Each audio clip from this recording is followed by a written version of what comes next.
हाँ, good morning. कैसे हैं आप लोग? लास्ट क्लास में स्टूडेंट हम लोग कंटिन्यूटी के क्वेश्चंस कंप्लीट किए थे, पूरा कंटिन्यूटी कंप्लीट कर लिए थे एंड डिफरेंशिएबिलिटी, डेरिवेटिव। एक्चुअली क्या होता है कि ये एक ऐसा टॉपिक है, डेरिवेटिव। ये वर्ड कहाँ से आ रहा है, डेरिवेटिव कहाँ से आ रहा है? स्टूडेंट ज़्यादातर maximum student D by D x F x derivative of a function यहाँ से स्टार्ट कर देते हैं।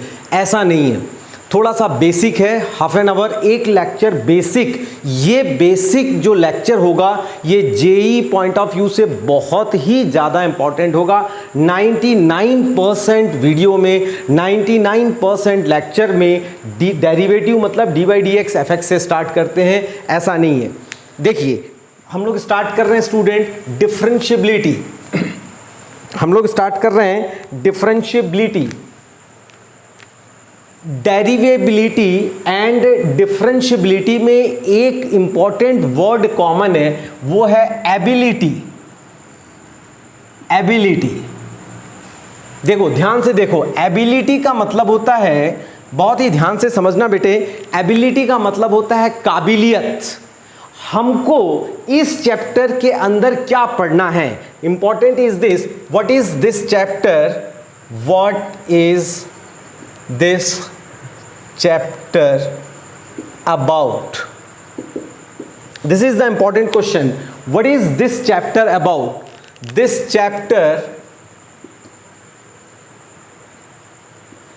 Chapter is about the checking of the function, whether it will be derivative or whether it can be differentiable। देखो student, बहुत ही ध्यान से समझना, इस चैप्टर के अंदर हम क्या पढ़ने वाले हैं। What is this chapter about? इस चैप्टर के अंदर हम क्या पढ़ने वाले हैं? स्टूडेंट बहुत ध्यान से समझेंगे। इस चैप्टर के अंदर हम डिफरेंशिएट करना नहीं सीख रहे हैं, हम काबिलियत चेक करना चाहते हैं। This chapter is about the checking of the function whether it will be derivative और whether it can be differentiable. ये फंक्शन डिफरेंशिएट होगा कि नहीं होगा, इस बात की काबिलियत। अरे भाई, आपके अंदर 550 kg मान लीजिए कि आप लिफ्ट करना चाहते हैं, तो आपके अंदर ये काबिलियत है कि नहीं, इसको चेक करना पड़ेगा कि नहीं चेक करना पड़ेगा पहले, कि सीधे सीधे गए और आप 50 kg का वजन उठा लेंगे? It is not possible, right student? तो इस चैप्टर के अंदर हमको ये एबिलिटी चेक करना है। दिस चैप्टर, ये ability, this chapter is about the checking, check करना है, checking of the function whether it will be derivative और whether it will be differentiable. Actually क्या होता है स्टूडेंट, बहुत ध्यान से देखिएगा, please look on the board. Function F X क्या है? फंक्शन। और ये क्या है? Differentiation.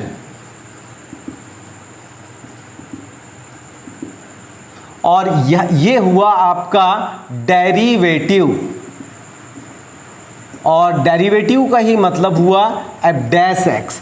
Actually differentiation is a process, differentiation एक प्रोसेस है, और डेरिवेटिव क्या है उसका? एंड आउटकम्स है, एंड आउटकम्स। तो अल्टीमेटली अपन क्या बोलेंगे? Differentiation is a process. अपन इसको क्या लिख सकते हैं? Differentiation is a process, differentiation is a process, differentiation is a process to obtain the derivative,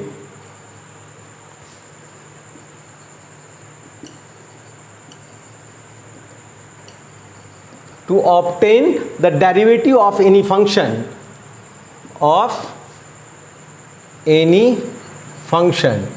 and derivative be the end outcome. देखो स्टूडेंट, बहुत ही ध्यान से देखिए, मैंने क्या बोला, एक फंक्शन है और उसको डिफरेंशिएट किए तो डेरिवेटिव मिला। तो डिफरेंशिएशन अल्टीमेटली क्या है, प्रोसेस है। Differentiation is a process, differentiation is a process to obtain the derivative. Derivative पाने के लिए एक प्रोसेस है, उस प्रोसेस से गुजरना पड़ेगा तब अपने को डेरिवेटिव मिलेगा। और डेरिवेटिव क्या है, एंड आउटकम्स है। अब इससे पहले कि मैं डेरिवेटिव के बारे में आपको बताऊं, हम लोग टेंजेंट एंड सीकेंट के बारे में समझेंगे। टेंजेंट सबसे पहले क्या है, टेंजेंट के बारे में जानेंगे, टेंजेंट, और टेंजेंट को जानने के लिए सीकेंट के बारे में जानेंगे। क्या सीकेंट क्या चीज है।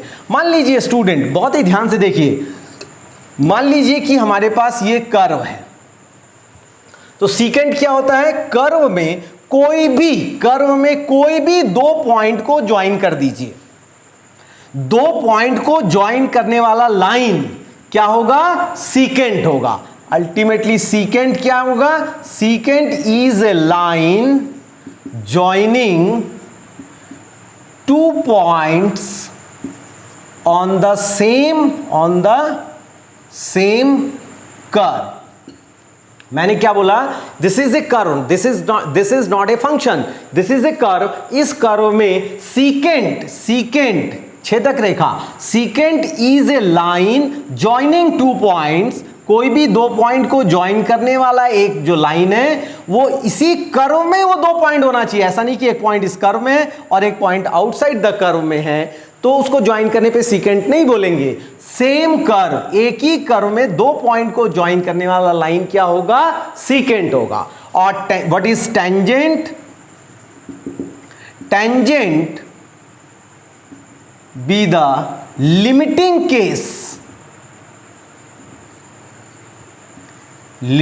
Case of secant, limiting case of, बल्कि बोल सकते हैं limiting case of distance, whether distance a dash is equal to 0।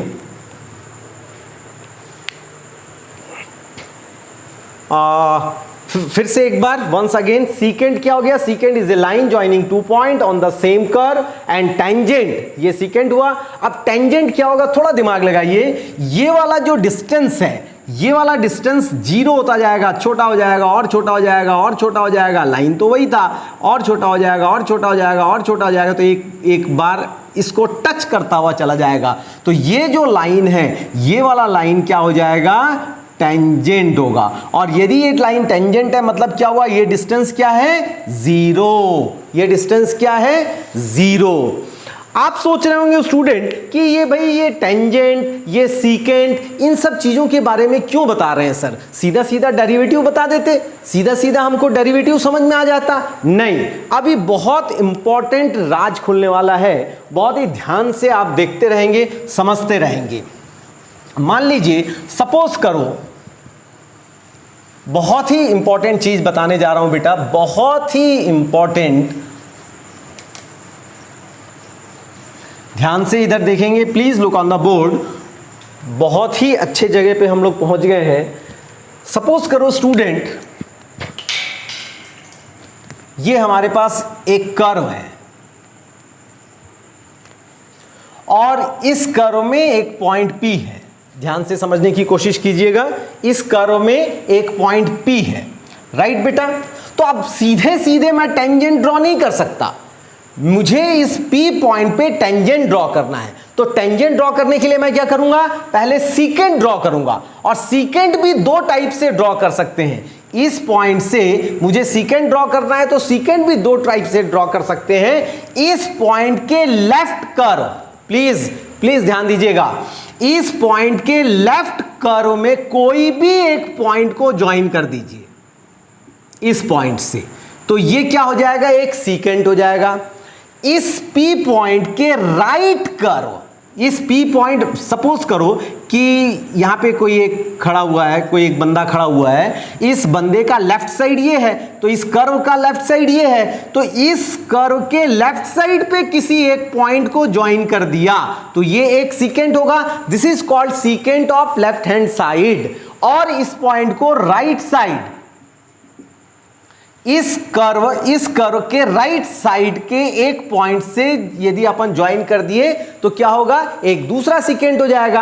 अब ध्यान दो, अभी टेंजेंट में मैंने बोला था, टेंजेंट क्या चीज है, limiting case of secant, limiting case of secant. अभी क्या कर रहे हैं, ए पॉइंट को धीरे धीरे पी पॉइंट के पास लाने की कोशिश कर रहे हैं।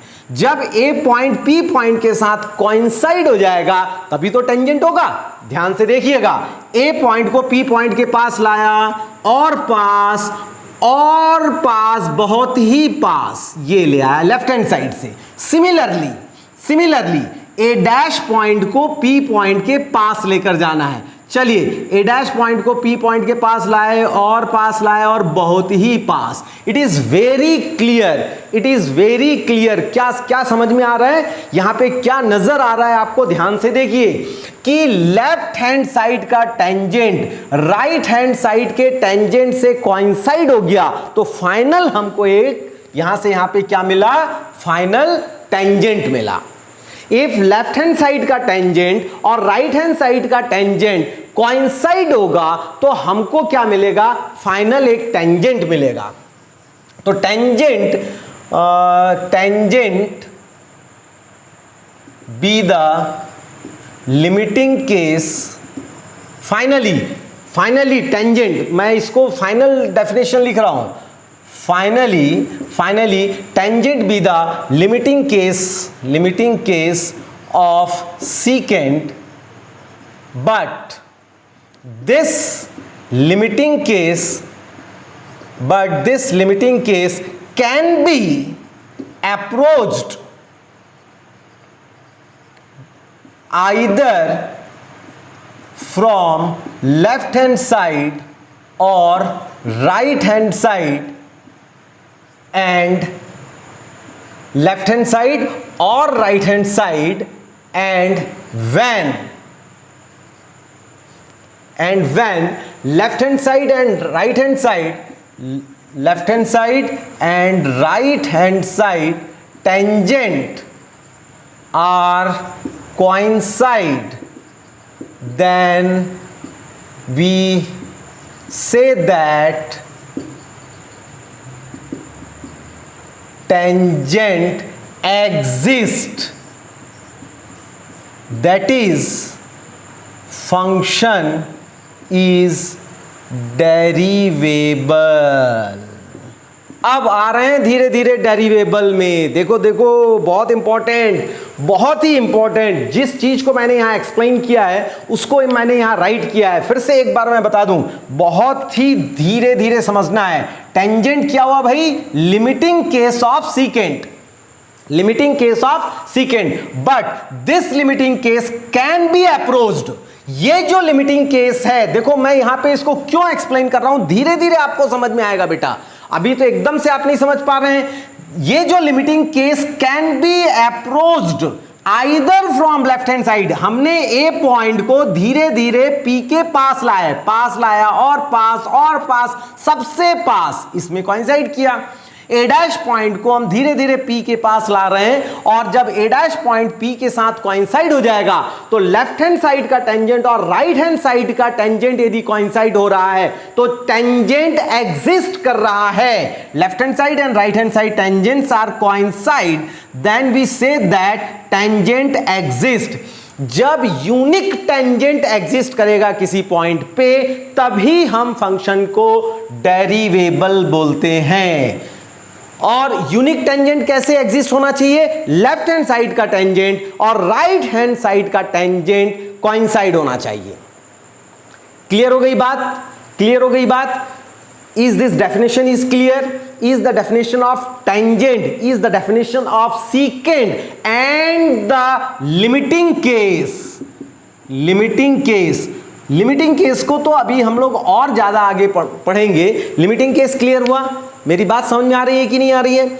देखो स्टूडेंट, बहुत ही इंपॉर्टेंट है, लेफ्ट हैंड साइड का टेंजेंट राइट हैंड साइड के टेंजेंट के साथ कोइंसाइड हो रहा है, तब जाके हम इसको क्या बोलेंगे, यूनिक टेंजेंट। तो क्या होगा अल्टीमेटली, फाइनल रिजल्ट क्या होगा, if unique tangent exist then the function is derivable. Unique tangent exist हो रहा है तो फंक्शन डेरिवेबल होगा। No unique tangent exist then function is non derivable. देखो बेटा, मान लीजिए कि मेरे पास ऐसा कोई कर्व हो गया, ऐसा शार्प कॉर्नर मिला, तो मुझे इस पॉइंट पे टेंजेंट ड्रॉ करना है। ओ, यूनिक टेंजेंट हो ही नहीं सकता, ये भी टेंजेंट होगा, ये भी इस पॉइंट पे टेंजेंट होगा, ये भी टेंजेंट होगा, ये भी टेंजेंट, इस पॉइंट पे तो बहुत सारे टेंजेंट होंगे। लेकिन इस पॉइंट पे जब यही चीज शार्प कॉर्नर नहीं होता है, ये शार्प कॉर्नर हुआ ना, तो शार्प कॉर्नर, ऐसा जो शार्प कॉर्नर आ रहा है उसमें तो एक पॉइंट मिला, लेकिन स्मूथ कर्व है तो एक ही पॉइंट को टच करता हुआ निकल जाएगा, और कोई दूसरा होगा तो वो सीकेंट बन जाएगा। तो फाइनल कंक्लूजन क्या हुआ, इफ यूनिक टेंजेंट एग्जिस्ट तो फंक्शन डेरिवेबल होगा, और यूनिक टेंजेंट एग्जिस्ट नहीं हो रहा है तो फंक्शन नॉन डेरिवेबल होगा। सो दैट ये शार्प कॉर्नर यहां छुओगे तो आपको चोट लगेगा, तो ऐसा जब शार्प कॉर्नर आ रहा है तो अपन इस पॉइंट पे बोलते हैं फंक्शन इज नॉट डेरिवेबल। याद करो, y is equal to mod of x, mod of x का ग्राफ होगा, this graph is continuous but not differentiable at x is equal to 0, at 0। इस पॉइंट पे ये क्या है, शार्प कॉर्नर बन रहा है। तो अपन ग्राफ से देखकर बोल सकते हैं, कई बच्चों को जब पढ़ाया जाता है तो हाँ वो डायरेक्ट पढ़ लेते हैं कि हाँ भाई शार्प कॉर्नर हुआ तो फंक्शन नॉट डेरिवेबल। क्यों नॉट डेरिवेबल, क्योंकि इस पॉइंट पे यूनिक टेंजेंट हम ड्रॉ नहीं कर सकते। Another example, y is equal to mod of x minus 1, इसका ग्राफ क्या होगा, 1 यूनिट इधर आ जाएगा, मतलब at x is equal to 1 पे हम यूनिक टेंजेंट ड्रॉ नहीं कर सकते, इसलिए हम ये बोलेंगे at x is equal to 1 this function is not derivable. Let's see the mathematical definition. अभी हम लोग क्या करने जा रहे हैं, मैथमेटिकल डेफिनेशन करने जा रहे हैं, किसका, डेरिवेबिलिटी का। डिफरेंशिएशन जो पढ़ेंगे उससे पहले हम बहुत इंपॉर्टेंट जगह पे पहुंच गए हैं बेटा।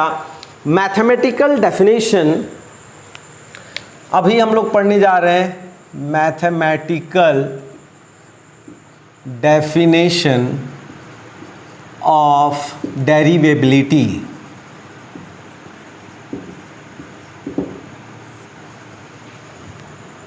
मैथमेटिकल डेफिनेशन ऑफ डेरिवेबिलिटी पढ़ने जा रहे हैं। बहुत ध्यान से देखना बेटा, बहुत ही ध्यान से देखना, बहुत मजा आएगा, बहुत ही मजा आएगा। Please look on the board, please look on the board. मान लीजिए कि मैं एक कर्व बनाया, ये कर्व है, देखिए इस पॉइंट पे ये है x is equal to a, इस पॉइंट पे फंक्शन हो जाएगा f a, x axis, a से h यूनिट आगे मान लीजिए कैसा भी कर्व ले लीजिए आप, ऐसा ले लीजिए कर्व, इस पॉइंट पे ले लेते हैं, ये मान लीजिए a प्लस एच है, इसके करस्पॉन्डिंग ये पॉइंट हो जाएगा f A plus H. Curve ऐसा होगा, इसके ऊपर आ जाएगा, कोई प्रॉब्लम नहीं है। इसके थोड़ा सा इस तरफ h उधर गया तो h लेफ्ट में आ जाएगा, x is equal to a minus h के करस्पॉन्डिंग फंक्शन का वैल्यू होगा एफ ए माइनस एच।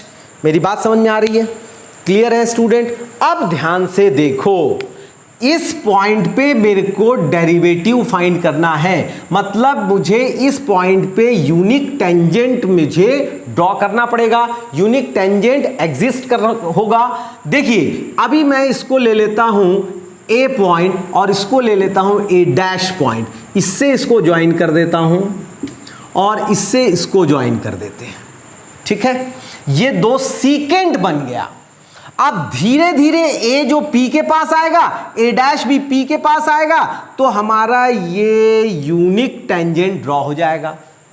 जैसे लिमिटिंग केस है ना ये, तो ए किसके नजदीक आना चाहिए, पी के, ए डैश किसके नजदीक आना चाहिए, पी के नजदीक आना चाहिए। तो फटाफट मैथमेटिकल डेफिनेशन फाइंड करने के लिए हम क्या फाइंड कर रहे हैं, सबसे पहले पी ए का स्लोप फाइंड कर रहे हैं। और पी ए क्या चीज है, secant, slope of secant on left P के। यहां पे यदि कोई आदमी खड़ा है, यहां पे कोई आदमी खड़ा है, तो इसके लेफ्ट साइड, तो क्या बोलेंगे, slope of secant on left hand side. Left hand side देखो स्टूडेंट, ये जो पॉइंट है ए, तो इस P का कोऑर्डिनेट क्या हो जाएगा बेटा, A कॉमा एफ ए। ये यहां से यहां तक हाइट क्या है, एफ ए, तो A कॉमा एफ ए। इस पॉइंट पे ये डिस्टेंस है A माइनस एच, तो इसका हो जाएगा A minus H comma F A minus H. इस पॉइंट का कोऑर्डिनेट हो जाएगा A plus H comma F A plus H, right. अब अपन slope of secant on left hand side वाले, मतलब ये क्या ब्रैकेट में लिख देता हूं, पी ए का स्लोप फाइंड करना चाहते हैं। और स्लोप के बारे में आप जानते हैं, स्लोप क्या होता है, कोई भी लाइन का slope y2 minus y1 by x2 minus x1 होता है बेटा। तो y2 माइनस y1 बोलो क्या आएगा, F A minus h minus F A divide by x2 minus x1 a minus h minus A, catch, ये आ गया F A minus h minus F A divide by minus H. This is the slope of the secant. अब हमको slope of tangent on left hand side, ये क्या है, this is the limiting case of secant. Limiting case, यही जो limiting case of secant of the slope, ये जो आया है रिजल्ट, इसी का लिमिटिंग केस जो है वो क्या हो जाएगा, स्लोप ऑफ टेंजेंट आ जाएगा। तो लिमिटिंग केस मतलब ये वाला डिस्टेंस, ये जो h डिस्टेंस है ये 0 होना चाहिए। तो लिमिटिंग केस क्या हो जाएगा, लिमिट h अप्रोचेस टू 0, इसी को लिमिटिंग केस बोलते हैं। यही समझाने के लिए मैं इतना मेहनत कर रहा हूं। Limit h tends to 0, F A minus h minus F A divide by minus h, और यही कहलाता है left hand derivative. Left hand derivative इसी को बोलते हैं एल एफ डैश ए, इसी को बोलते हैं एल एफ डैश ए। बात समझ में आ रही है, बात समझ में आ रहा है बेटा। अब ये देखो, अभी हम लोग यहीं से राइट हैंड डेरिवेटिव भी फाइंड करने वाले हैं।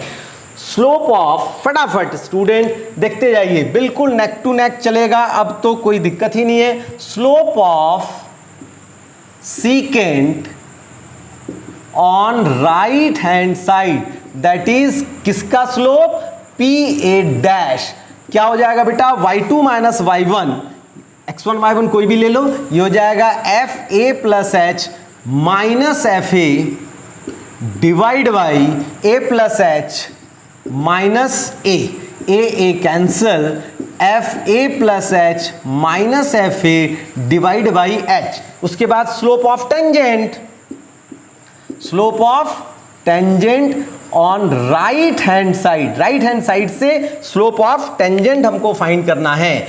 और यही क्या है, that is limiting case of secant. This is the limiting case of secant. इसका लिमिटिंग केस क्या हो जाएगा बेटा, limit h approaches to 0, F A plus H minus F A divide by H, और इसी को हम लोग बोलते हैं right hand derivative, R F dash A.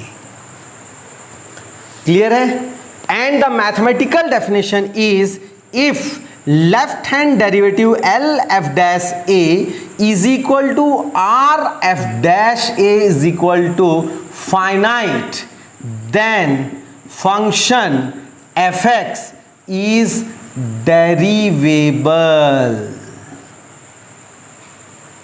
Clear हुआ?